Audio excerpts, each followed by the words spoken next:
Well, dear friends, I would invite you now to please turn your very prayerful attention to those words that I read to you there in your hearing in the epistle to the Galatians and the 5th chapter, Galatians chapter 5.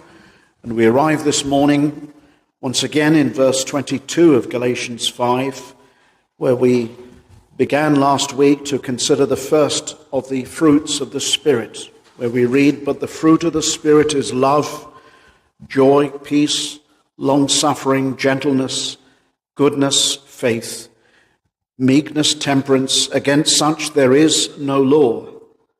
And they that are Christ's have crucified the flesh with the affections and lusts. If we live in the Spirit, let us also walk in the Spirit. Let us not be desirous of vain glory, provoking one another, envying one another."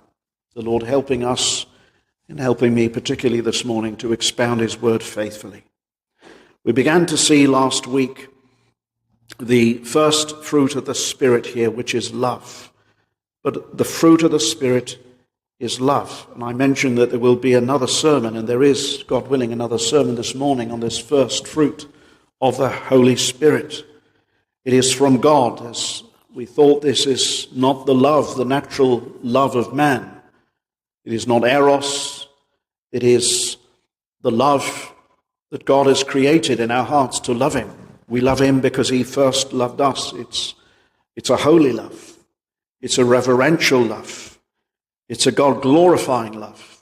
It's all kinds of things, and we will seek to turn to perhaps the most well-known of passages on this subject, where Paul writes to the Corinthians and speaks on this greatest of all gifts, and it's little wonder that it heads